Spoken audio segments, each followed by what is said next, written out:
إن الحمد لله نحمده ونستعينه ونستغفره ونعوذ بالله من شرور أنفسنا ومن سيئات أعمالنا من يهده الله فلا مضل له ومن يضلل فلا هادي له وأشهد أن لا إله إلا الله وحده لا شريك له وأشهد أن محمدًا عبده ورسوله يا أيها الذين آمنوا اتقوا الله حق تقاته ولا تموتن إلا وأنتم مسلمون يا أيها الناس اتقوا ربكم الذي خلقكم من نفس واحدة وخلق منها زوجها وبث منهما رجالا كثيرا ونساء واتقوا الله الذي تساءلون به والأرحام إن الله كان عليكم رقيبا يا أيها الذين آمنوا اتقوا الله وقولوا قولا سديدا يصلح لكم أعمالكم ويغفر لكم ذنوبكم ومن يطع الله ورسوله فقد فاز فوزا عظيما أما بعد فإن أصدق الحديث كتاب الله وخير الهدي هدي محمد صلى الله عليه وسلم وشر الأمور محدثاتها فإن كل محدثة بدعة وكل بدعة ضلالة وكل ضلالة في النار أوصيكم ونفسي بتقوى الله عز وجل إنه فقد فاز المتقون الله أكبر الله أكبر لا إله إلا الله والله أكبر الله أكبر ولله الحمد عباد الله بارك محمد الله سبحانه وتعالى كذلك kuomba sala na salama kwa mtume sallallahu alayhi wasallam na kuhusieni pamoja na kuhusiana nafsi yangu katika kumwogopa Allah subhanahu wa ta'ala. Hakika katika manabii wa Allah subhanahu wa ta'ala walioacha athari kubwa hasa katika matendo ya ibada ya haji, miongoni mwa yale pia yanayotaratibu na hiyo ibada, miongoni mwa kuchinja ni nabii wa Allah subhanahu wa ta'ala Ibrahim alayhi salam pamoja na mtoto wake Ismail akiambatana na mkewe.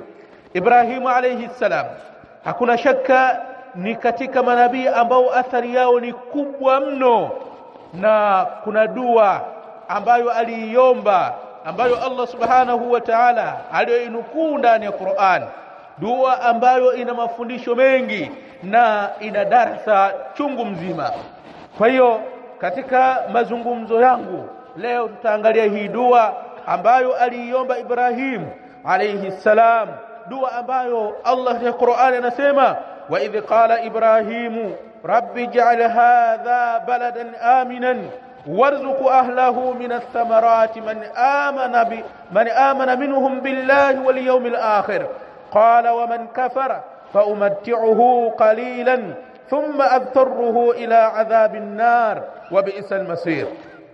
Katika hii dua Ibrahim Allah subhanahu wa ta'ala anatueleza kuhusiana yeye pindi alivyoomba. Allah anasema wa idh qala Ibrahim, nakumbukeni pale aliposema Ibrahim rabbi ij'al hadha baladan amina, Allah jalia mji huu kuwa ni mji wenye amani, mji wa Makkah, warzuq ahlahu min ath-thamarati man amana minhum billahi wal yawmil akhir, na warzuku watu wake katika matunda wale waliomwamini Allah subhanahu wa ta'ala na siku ya mwisho. Qala Allah subhanahu wa ta'ala akasema man kafara, sio walioamini peke yake, hata wale waliokufuru nitawapa kitu katika dunia katika matunda, fa umatti'uhu qalilan, kisha hawa waliokufuru nitawapa starehe chache katika hii dunia, thumma adtarruhu ila adhabin nar, kisha siku ya kiyama nitawaingiza katika adhabu ya moto, wa bi'sal masir, na adhabu ya moto ni mafikio yaliyokuwa mabaya. Allahu akbar, Allahu akbar, لا إله إلا الله والله أكبر الله أكبر ولله الحمد. ففي هذا الدعاء عباد الله دروس كثيرة. katika hii dua enyi waja wa Allah subhanahu wa ta'ala kuna darasa nyingi mno. Awaluha, darasa ya kwanza kabisa, fihi tauhid. katika hii dua tunapata tauhidi. Kwa nini? Kwa sababu Ibrahimu alayhi salam alimuomba Allah subhanahu wa ta'ala hii dua, hakugeukia kwa viumbe vingine ambavyo si Allah, ambaye si kiumbe bali yeye ni muombaji. Akasema rabbi ja'al hadha baladan amina, ewe Allah jalia huu mji kuwa ni mji wenye amani. Kwa hiyo hakuna shaka katika hili tunapata fundisho na darasa la tauhidi, na Muislamu anatakikana kuwa ni mtu wa tauhidi. Na dua enyi waja wa Allah subhanahu wa ta'ala iko katika sehemu mbili. Kuna dua ibada, kuna dua ya kiibada. Dua ya kiibada, na hii dua ni dua kubwa mno ambayo Muislamu inatakikana kila wakati awe nayo, asiwe ni mwenye kumwabudu isipokuwa Allah subhanahu wa ta'ala. Na Allah katika Qur'ani akasema waqala rabbukum ud'uni astajib lakum, na akasema Mola wenu subhanahu wa ta'ala niombeni mimi nitaitikia dua yenu. Wa Nu'man ibn Bashir radiyallahu anhu marfu'an, na kutoka kwa Nu'man ibn Bashir radiyallahu anhu kutoka kwa Mtume sallallahu alayhi wasallam, ad-du'a huwa al-ibada, dua ndio ibada. Kwa hiyo wewe Muislamu inatakikana jambo hili la kiibada usimwelekezee mwingine isipokuwa Allah subhanahu wa ta'ala. Na tunavyosema dua ya kiibada, almuradu bihi, makusudio yake an yakuna al-abdu abidan lillahi bi ayi naw'in min anwa'i al-ibadat. Inatakikana mja awe ni mwenye kumwabudu Allah subhanahu wa ta'ala kwa aina yoyote ile katika aina za ibada, alqalbiyati, ibada za kimoyo, walbadaniyati, na ibada za kimwili, walmaliya, na ibada za kimali.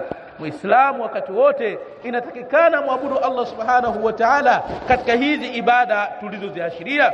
Wanau thani ibadallah, na aina ya pili enye waja wa Allah subhanahu wa ta'ala, dua mas'alatin, dua ya kutaka kitu kwa Allah subhanahu wa ta'ala, بأن يسأل العبد ربه ما ينفعه في الدنيا والآخرة, ومجا kumuomba Mola wake yale yakumpa manufaa yeye duniani na akhera. Wadafa ma yadhurruhu fi dunya wal akhirah, na kumuomba Allah subhanahu wa ta'ala kumzuia na yeye yale yakumpa madhara katika dunia na akhera. Wallahu subhanahu wa ta'ala yuhibbu an yus'ala, na Allah subhanahu wa ta'ala anapenda awe ni mwenye kuombwa. Kwa hiyo Muislamu, matatizo yako uliyokuwa nayo yaelekeze kwa Allah subhanahu wa ta'ala, na Allah anapenda yeye kuombwa, tofauti na binadamu. Kadri unavyowaomba wao wanakuwa ni wenye kuchukia. Haya yote tuliyozungumza inatakikana mtu ayafanye kwa ajili ya Allah subhanahu wa ta'ala, inatakikana aelekeze kwa Allah subhanahu wa ta'ala, kwa sababu yeye Allah ndiye ambaye anastahili kufanyiwa haya. Allahu akbar, Allahu akbar, la ilaha illa Allah wallahu akbar, Allahu akbar walillahi alhamdu. Ad-darsu ath-thani ibadallah, darasa namba 2 ambalo tunalipata katika hii dua, ad-du'a la yakunu illa lillah, dua haiwi isipokuwa kwa ajili ya Allah, dua haombwi isipokuwa Allah subhanahu wa ta'ala. Wa man sarafa shay'an minhu li ghayri Allah, na atakaelekeza katika hiyo dua chochote kwa asiyekuwa Allah subhanahu wa ta'ala, faqad ashraka, huyo mtu itakuwa amemshirikisha Allah subhanahu wa ta'ala. Qala Allah ta'ala, amesema Allah subhanahu wa ta'ala, fala tad'u ma'a Allahi ahada, msimuombe pamoja na Allah subhanahu wa ta'ala yeyote. Kwa hiyo dua Muislamu inatakikana amuombe Allah, asiende kuelekeza dua yake kwenye mtu, asiende kuelekeza dua yake kwenye mto, asiende kuelekeza dua yake katika kaburi, asielekeze dua yake katika viumbe, bali dua muombe Allah subhanahu wa ta'ala peke yake, kwa sababu kama dua yake yeye ataelekeza kwa viumbe, kwa sura hii anakuwa ni mwenye kufanya shirki, tena shirki kubwa ya kumtoa katika Uislamu. Na ikiwa huyu mtu atakufa kabla ya kutubia, hawezi kupata msamaha wa Allah subhanahu wa ta'ala, lakini vile vile itakuwa ni haramu yeye kuingia katika pepo ya Allah subhanahu wa ta'ala. Yaqulu Allah, anasema Allah subhanahu wa ta'ala, innahu man yushrik billah faqad harrama Allahu alayhi aljanna wa ma'awahu an-nar wa ma lidh-dhalimin min ansar. Yule atakayekufa hali ya kuwa anamshirikisha Allah subhanahu wa ta'ala, hakika Allah amemharamishia yeye pepo na mafikio yake yatakuwa katika moto, na hawatakuwa na hao washirikina watu wa kuwanusuru kutokana na moto wa Allah subhanahu wa ta'ala, kutokana na adhabu ya Allah subhanahu wa ta'ala.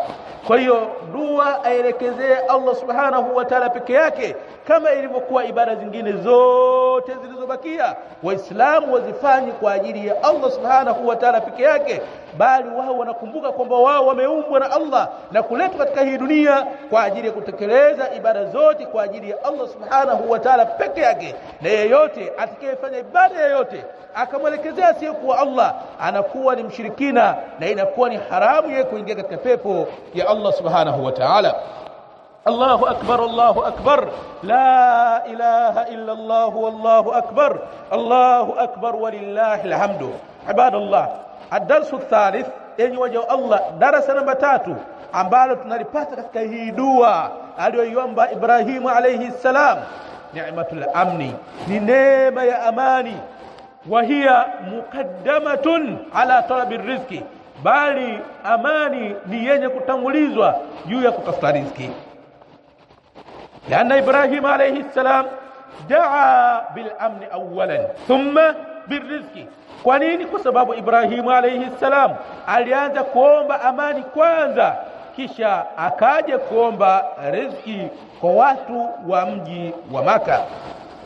Haithu qala, pale aliposema rabbi ja'al hadha baladan amina, ewe Allah jalia huu mji kuwa ni mji wa amani. Kisha baadaye akasema warzuku ahlahu, wape riziki watu wake. Kwa hiyo akaanza kwanza kuomba amani. Kwa nini? Kwa sababu amani inapokuwa ni yenye kuthibiti na kuwepo sehemu, mambo mengine yote yanafanyika kwa hali ya wepesi na kwa hali ya uzuri. Kwa hiyo amani inapokuwa inaharibika, jambo linakuwa ni kinyume chake. Bal amnu ibadallah ni'matun adhimatun, hii amani tunayozungumzia ni neema kubwa mno, la yuadiluha shay'un, neema ya amani hailingani na chochote kile. Wala yataladhdhu an-nasu bilmal ma wujudi al-khawf, watu hawawezi wakapata starehe ya mali pamoja na uwepo wa hofu. Bal la yahsulu ar-rizqu ma wujudi al-khawfi, bali riziki haiwezi kupatikana pamoja na kuwepo hofu. Nani atakayekuwa anahangaika kutafuta riziki hali ya kuwa hana amani? Nani atakayeingia katika maeneo ya kujipatia chochote hali ya kuwa amani hamna? Kwa hiyo inakuwa haiwezekani watu kuwa ni wenye kupata riziki kama amani hawatokuwa nayo. Bal la yumkinu an yu'bada Allah illa bil amni, bali haiwezekani kuabudiwa Allah subhanahu wa ta'ala katika hali ya uzuri isipokuwa watu watakapokuwa katika amani.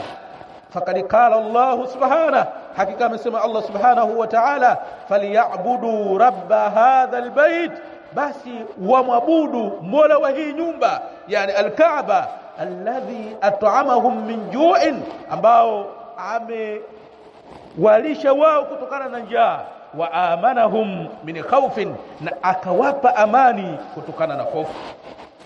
Wana amani, wana riziki, wamwabudu mola wa hii nyumba. Kwa nini? Kwa sababu kama watu hawatokuwa katika amani, hawawezi kufanya ibada kama vile inavyopaswa. Watu wangapi amani zao zimeharibika, hawafanyi ibada kwa raha. Leo wewe uko hapa unasikiliza hutuba hii, kuna watu wanahangaika, wanakimbia huku na kule kwa sababu ya kukosa amani, kwa sababu hali waliokuwa nayo haiwaruhusu kufanya vitu ambavyo mimi na wewe tulio katika amani hawawezi kufanya, kwa sababu amani yao imeharibika.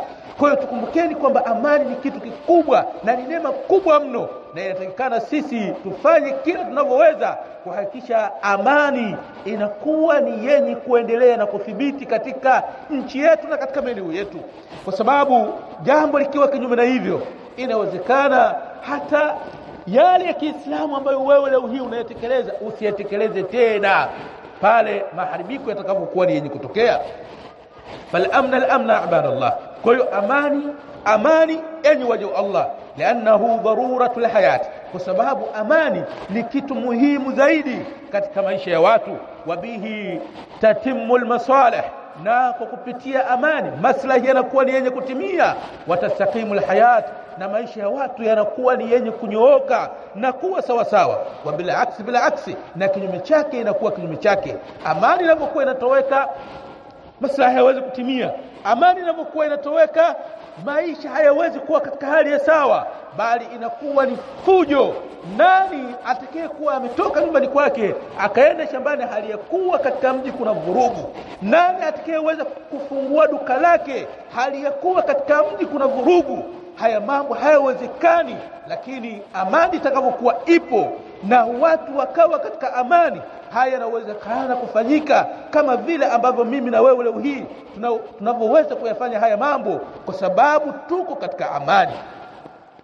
Kwa tusiharibu amani tuliyokuwa nayo. Wale watu ambao wako katika siasa wasijaribu kuleta chokochoko ya namna yoyote ya kuharibu amani. Kadhalika wale ambao wanafuatilia watu katika mitandao ya kijamii waache kuwafuatilia watu ambao mwelekeo wao ni kuvunja amani ya nchi, kwa sababu hii amani tuliyokuwa nayo ikishaharibika, hakuna cha maana ambacho sisi tukachokifanya. Hii dini tuliyokuwa nayo inaweza kutuharibikia, bali kumwabudu Allah subhanahu wa ta'ala kisawa sawa haitowezekana, kwa sababu amani imekosekana katika maisha yetu. Kwa amani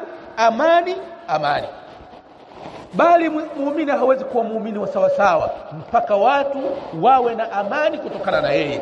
Yakulu nabii sallallahu alayhi wasallam, anasema mtume sallallahu alayhi wasallama, almu'min man aminahu an-nasu ala amwalihim wa anfusihim. Muumini wa kweli ni yule ambaye watu wanakuwa na amani kutokana na yeye kwenye mali zao na nafsi zao. Huyu ni muumini wa kweli. Kwa nini? Kwa sababu ya kuleta amani kwa wenzake kutokana na mali zao na nafsi zao. Hii maana yake ni maana yake kwamba amani inaweza ikadumishwa na mtu mmoja mmoja. Hata ndani ya nyumba maisha hayawezi kuwa sawa sawa kama wanandoa hawatokuwa katika amani, na kama hawatokuwa katika masikilizano ya sawa sawa. Mambo hayawezi kwenda vizuri kama mambo yao yataharibika, kama watakuwa ni wenye kugombana, wenye kupigana, wenye mizozo. Lakini watakapokuwa na amani, wakazungumza vizuri, watakuwa wanakaa chini na kupanga mipango yao, kwa hiyo mambo yao yatakuwa ni yenye kwenda vizuri, bali Allah subhanahu wa ta'ala atakuwa ni mwenye kuwabariki. Allahu akbar, Allahu akbar, la ilaha illa Allah, wallahu akbar, Allahu akbar, walillahi alhamdu. الدرس الخامس عباد الله، الدرس الرابع عباد الله. درس namba 4 ambao tunalipata katika hii khutba, katika hii dua ya Ibrahim alayhi salam, min daruriyat alhayat arrizq. Katika vitu muhimu vya kimaisha ni watu kuwa na riziki. Tunajifunza ni nini? Watu wachukue sababu zilizokuwa mzuri kwenye kutafuta riziki, bali wajitume katika kutafuta riziki, laana alhayata la tastaqim biduni riziki, kwa sababu maisha hayawezi kuwa sawa sawa kama hakuna riziki. Faala hadha yajibu ala an-nas an yatlubu rizqa. Kwa ajili ya hili sasa inawajibika juu ya watu wajipinde kwenye kutafuta riziki, biturukin tayyiba, kwa njia zilizokuwa nzuri. Wasitafuta riziki kwa njia za haramu, kwa sababu akitafuta riziki kwa njia ya haramu atakuwa anakula haramu, kitu ambacho kitasababisha madhara kwa wao. Kwa watafuta riziki kwa njia zilizokuwa nzuri, Allah subhanahu wa ta'ala atawabariki, bali kitu kidogo kilichopatikana kwa njia ya halali kinakuwa na baraka kuliko kitu kingi kilichopatikana kwa njia ya haramu. Na Mtume sallallahu alayhi wasallam yeye ni mzuri na anapenda vitu vizuri, bali Allah subhanahu wa ta'ala mwenyewe ni mzuri pia, anapenda vitu vizuri. Kwa hiyo hata kwenye riziki zetu tujitahidi tutafute riziki zetu kwa njia iliyokuwa ya halali. Watu wasiwe wavivu, bali watu wajitume. Allah subhanahu wa ta'ala katika Qur'an anasema, huwa alladhi ja'ala lakumul arda dhalulan famshu fi manakibiha wa kulu min rizqi. Yeye Allah subhanahu wa ta'ala ndiye aliyeifanya ardhi kuwa ni dhalili. Imekuwa dhalili kwa ninyi, basi tembeeni katika pande zake na katika maeneo yake na katika nchi zake, kuleni katika riziki yake Allah subhanahu wa ta'ala, ili kuonyesha kwamba watu inabidi watawanyike ardhini kwa ajili ya kutafuta riziki ambayo tumesema kwamba ndiyo jambo la msingi katika maisha ya watu. Kwa tujitahidini katika jambo hili, tusio wavivu bali tujitume, lakini wakati tukiwa ni wenye kuchunga mipaka ya Allah subhanahu wa ta'ala, ili riziki zetu ziweze kuwa ni halali. Wakala ta'ala, na amesema Allah subhanahu wa ta'ala, fa idha qudiyatis salatu fantashiru fil ardi wabtaghu min fadlillahi wadhkurullaha kathira la'allakum tuflihun. Na inapomalizika swala, tawanyikeni ardhini, nendeni maeneo mbalimbali katika ardhi, na tafuteni fadhila za Allah, tafuteni riziki ya Allah subhanahu wa ta'ala, na mtajeni Allah subhanahu wa ta'ala kwa wingi, ili muwe ni wenye kufaulu.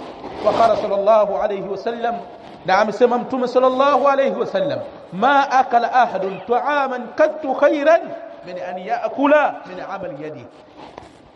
Hakuna atakayekula chakula hata mmoja kilichokuwa bora kuliko yule ambaye anakula kutokana na kile ambacho kimefanywa na mikono yake. Kwa hiyo mtu anapokuwa anakula chakula ambacho yeye mwenyewe amekitumikia, amejituma mpaka akakipata, basi hakuna shaka kile chakula anachokula ni chakula cha kheri zaidi. Bali hata mitume wa Allah subhanahu wa ta'ala walikuwa wenye kufanya kazi, na sisi lazima tujitume katika nukta hii ya kufanya kazi, tusio wavivu kwa ajili ya kutafuta riziki. Maisha yetu hayawezi kukaa sawa sawa, hayawezi kwenda kwa uzuri kama tukiwa wavivu, kwa sababu tukiwa wavivu watu tutakuwa ni wenye kupata riziki, itakuwa ni muhali. Kwa hiyo tujitumeni katika kufanya kazi, lakini zile kazi za halali, ili tuweze kupata riziki ya halali. Allahu akbar, Allahu akbar, la ilaha illa Allah, wallahu akbar, Allahu akbar walillahi alhamdu. Ad-darsul khamis ibadallah, darasa namba 5 ambayo tunaipata enyi waja wa Allah katika hii dua ya Ibrahim, anna ni'mata fi dunya yajiduha almu'min wal kafir. Hakika neema yoyote duniani anaipata muumini na kafiri. Achilia neema ya dini, hii hawinayo katika maisha ya dunia isipokuwa muumini, lakini neema za kimali, neema za chakula, neema za mavazi, neema za kivipando, hizi neema anazipata muumini na kafiri, sio hasa kwa muumini peke yake. Na ndio maana Ibrahim alayhi salam aliposema warzuku ahlahu minath thamarat, na waruzuku watu wake katika matunda, man amana billah minhum, man amana minhum billahi wal yawmil akhir, yule mwenye kumwamini Allah katika wao na siku ya mwisho. Allah akasemaje? Wa man kafara, na aliyekufuru, kuonyesha kwamba hata wale makafiri katika hii dunia watakuwa ni wenye kupewa starehe, watakuwa ni wenye kupewa neema za kimali kama vile ambavyo waumini nao wanavyopewa. Bali inawezekana makafiri wao wakapewa zaidi kuliko vile wanavyopewa waumini. Hii haina maana kwamba eti wao watakuwa ni bora kuliko waumini, hapana. Wala haitokuwa na maana kwamba eti wao wanaweza kuwa na maisha yaliyokuwa mazuri kuliko waumini, hapana. Bali waumini maisha yao ni mazuri kwa kadiri ya vile watakavyokuwa wanapata riziki ya Allah subhanahu wa ta'ala. Kwa hili tulitambue kwamba katika haya maisha yale tunayotafuta yapata muumini na asiyekuwa muumini, anayapata mtu wa sunna na asiyekuwa mtu wa sunna, anayapata muislamu na kafiri, anayapata mtu wa manhaji ya sawa sawa, manhaji ya salafu saleh, lakini vile vile wanayapata hata mahizbi. Lakini wale ambao wako sawa sawa, hawa ndio wenye mwisho mzuri, bali hata kile wanachokipata wanakitumia kama vile ambavyo Allah anavyotaka. Kwa nini? Kwa sababu wao ni watu wenye amani, ni watu wenye imani, na ni watu ambao wamekaa sawa sawa katika haya maisha. Lakini almu'mina masiruhu aljanna fil akhirah, lakini pamoja na watu kupewa wote duniani, muumini mwisho wake akhera ni peponi, wal kafiru masiruhu an-nar, na kafiri mwisho wake na mafikio yake ni katika moto. Wa fihi dana'atu dunya, lakini katika hili vile vile tunapata kwamba dunia hii ni kitu duni. La ajili hadha qala an-nabiy sallallahu alayhi wasallam, kwa ajili ya hili akasema mtume sallallahu alayhi wasallam, law kanat ad-dunya ta'dilu 'inda Allah janaha ba'udatin ma saka minha kafiran shurbata ma. Lao ingekuwa hii dunia inalingana na ikawa na thamani na ikawa ni kitu kizuri mbele ya Allah subhanahu wa ta'ala, ikawa inalingana kwa uzuri wake na kitu cha thamani na ubao wa mbu,